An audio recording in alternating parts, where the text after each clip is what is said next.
Akankah putusan Majelis Kehormatan Mahkamah Konstitusi memberi kejutan dan mampu mengembalikan marwah MK dari keterpurukan dan meneguhkan kembali negara hukum Indonesia? Kita akan membahasnya dengan pakar hukum tata negara Universitas Negeri 11 Maret Surakarta. Ada Pak Agus Riwanto. Pak Agus, selamat pagi. Selamat pagi Mas Iqbal.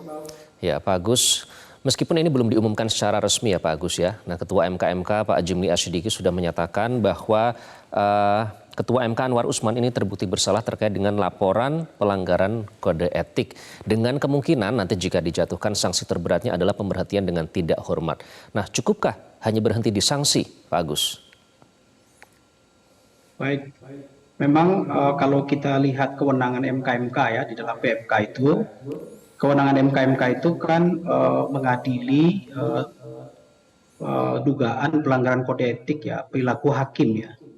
Jadi yang diadili adalah perilaku hakim. Apakah perilaku para hakim di dalam mengambil putusan 90 menyangkut soal uji materi Undang-Undang Pemilu mengenai syarat pencalonan presiden dan wakil presiden itu, apakah ada dugaan ya pelanggaran kode etik yang dilakukan, baik dalam konteks mempengaruhi secara langsung terhadap putusan atau tidak gitu. Karena dalam banyak perspektif putusan MK-MK itu harus dipandang sebagai putusan untuk meletakkan dasar-dasar etikanya. Jadi dia bukan peradilan. Memang putusan Mahkamah Konstitusi kan selalu disebut dalam konstitusi dianggap sebagai putusan yang final and binding. Dia putusan final dan tidak ada banding setelahnya. Jadi putusan itu berlaku sejak diucapkan.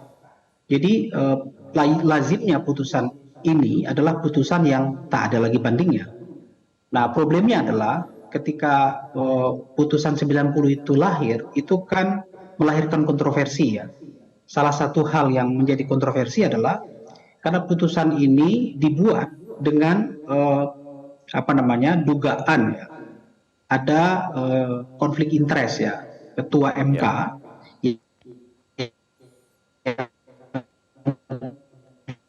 juga merupakan adik ipar presiden, Wapres itu diduga memiliki kepentingan karena ada hubungan kekeluargaan.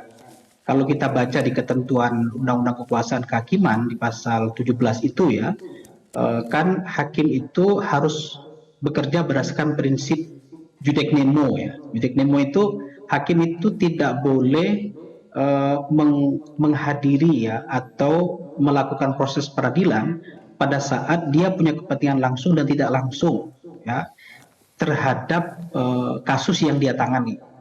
Nah, dugaan bahwa Ketua MK ini punya relasi langsung dan tidak langsung terhadap putusan ini itu akan dibuktikan dalam putusan MK ini. Apakah memang ada pelanggaran kode etik yang dilakukan oleh para hakim dalam memutus perkara ini? Jadi kalau dilihat secara normatif demikian. Nah, problemnya adalah kalau putusannya itu hendak mempengaruhi terhadap pencalonan presiden, karena beberapa waktu lalu Ketua MK itu buat pernyataan bahwa ini akan ada pengaruh terhadap pencalonan karena putusan 90 itu adalah putusan yang diduga ada pelanggaran kode etik.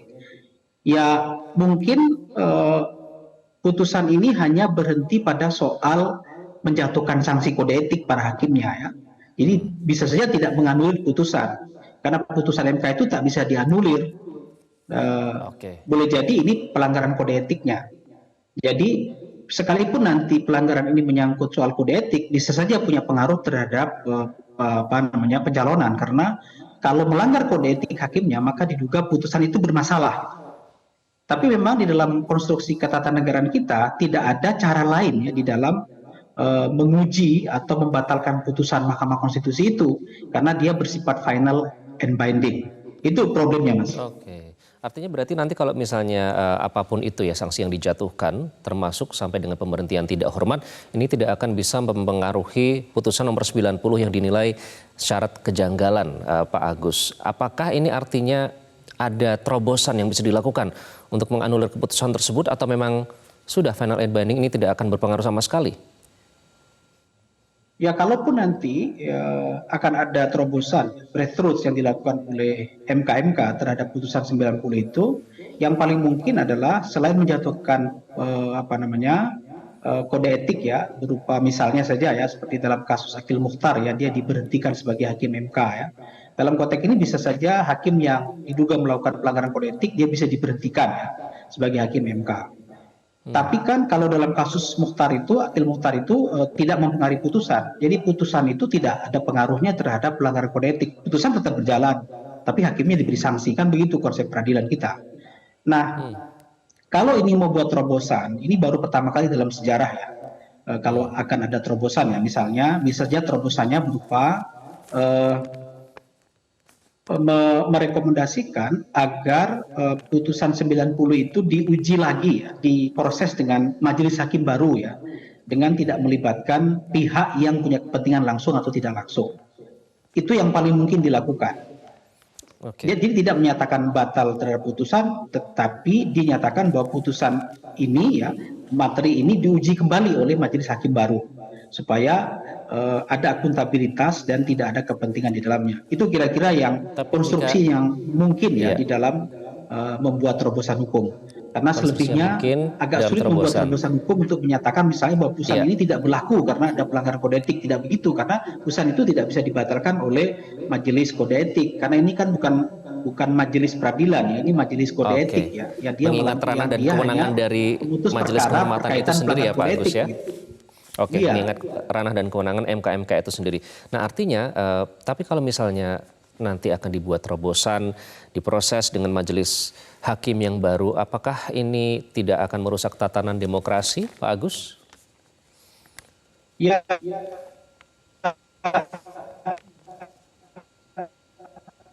karena memang masih peristiwa demikian itu tidak terulang kembali. Sepanjang nanti bisa dibuktikan ya oleh MK bahwa ada pelanggaran kode etik ya para hakim itu dalam memutus perkara.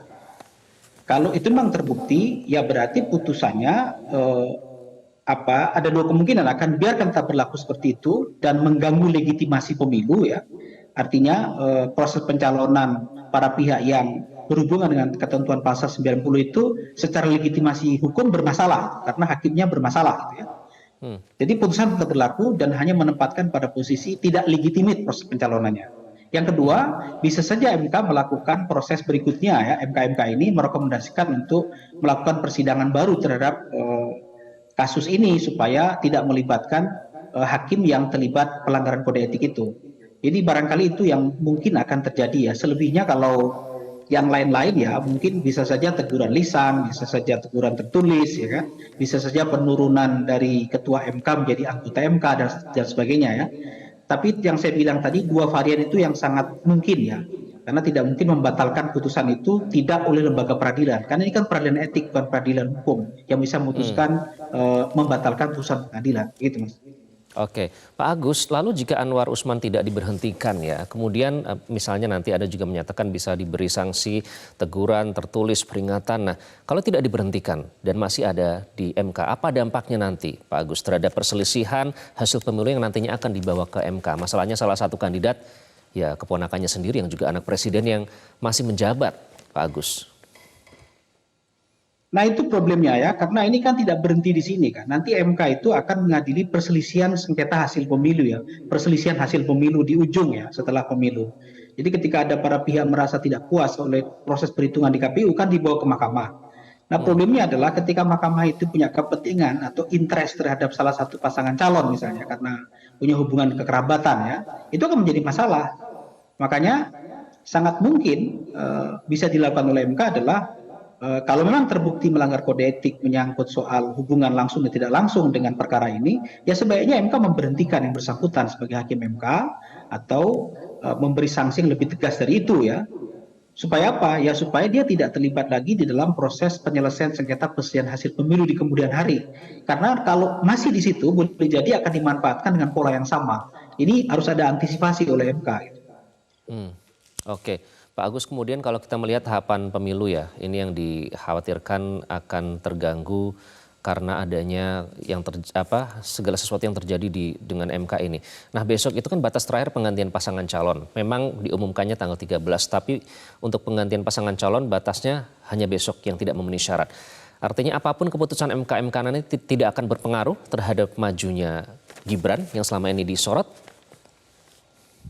Ya sepanjang tidak ada pernyataan bahwa putusan 90 itu batal demi hukum atau dibatalkan, ya berarti kan putusan MK itu tetap berlaku. Jadi tidak punya pengaruh terhadap proses pencalonan itu. Pengaruhnya hanya pada masalah politik saja, bahwa putusan itu tidak punya legitimasi. Ya, karena hakimnya bermasalah, itu berarti putusannya bermasalah. Tapi memang di dalam tata negara tidak ada cara bagaimana membatalkan putusan di mana hakimnya bermasalah. Karena memang doktrin dalam putusan MK itu bersifat final dan mengikat, ya. Jadi final dan mengikat itu adalah kata kunci dari putusan MK. Beda dengan putusan lembaga peradilan yang lain, ya, yang masih bisa dibanding dan seterusnya. Kalau ini sudah tidak ada bandingnya. Jadi ketatanegaraan kita dikunci oleh doktrin bahwa putusan MK itu adalah bersifat final dan mengikat. Dan itu tidak bisa dibatalkan oleh lembaga lain kecuali ada terobosan ketatanegaraan. Dan sampai hari ini nggak ada. Tidak ada rumus ketatanegaraan bisa melakukan terobosan itu. Nah, saya nggak tahu apakah nanti MK akan melakukan terobosan lain, ya. Ya sama-sama kontroversialnya misalnya, ya. Misalnya dia berani, yang saya bilang tadi, meminta supaya putusan 90 itu diuji lagi oleh majelis hakim baru yang tidak melibatkan pihak yang diduga. Oke, terkait dengan hal itu juga sekarang ada beberapa pihak, Pak, yang mengajukan judicial review. Pelanggaran kode etik itu kan juga seperti apa, ya, belum tahu kita nanti hasilnya seperti apa, karena ada satu hakim yang tidak terlibat, berarti kan ada 8 hakim kan. Oke, baik, terakhir Pak Agus, kalau kita melihat itu kan banyak yang menyoroti, ya, banyak pakar hukum tata negara juga yang pesimis ini bisa mengembalikan marwah dari Mahkamah Konstitusi sendiri, karena MK itu dibentuk untuk menguatkan adanya reformasi. Nah, diantaranya supaya tidak terjadi lagi korupsi, kolusi, dan nepotisme. Tapi kejadian belakangan malah terkesan seperti malah menyuburkan aksi nepotisme begitu. Nah, menurut Anda apa yang harus dilakukan untuk bisa mengembalikan marwah Mahkamah Konstitusi, atau sudah terlambat, tidak ada lagi yang bisa dilakukan? Seberapa optimis Anda? Begini, memang hari-hari ini legitimasi Mahkamah Konstitusi di mata publik itu kan berada dalam derajat yang paling minimalis, ya. Karena itu tugas kita semua itu bagaimana mengembalikan marwah MK ini ke dalam ranah yang sesuai dengan harapan publik, ya. Dia independen, berani memutus perkara berdasarkan prinsip-prinsip hukum dan hak asasi manusia serta prinsip-prinsip konstitusional. Nah, harapan saya dan publik, saya kira hari ini diletakkan di pundak MK.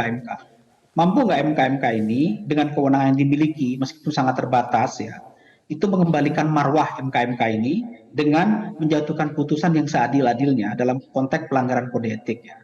Syukur pelanggaran kode etik itu bisa dibuktikan dan dibuka kepada publik, ya, supaya perihal serupa tidak terulang di kemudian hari sehingga tidak akan ada lagi peristiwa yang serupa. Nah, MK itu punya kewenangan untuk melakukan itu, ya, dengan terobosannya sepanjang dilakukan dengan berdasarkan pada prinsip-prinsip yang lazim di dalam proses peradilan kode etik.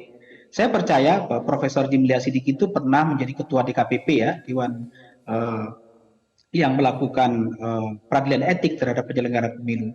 Dan ketika menjadi ketua DKPP, banyak putusan-putusan kreatif yang dimunculkan, dan itu menjadikan lembaga penyelenggara pemilu itu baik dan mampu bekerja secara profesional.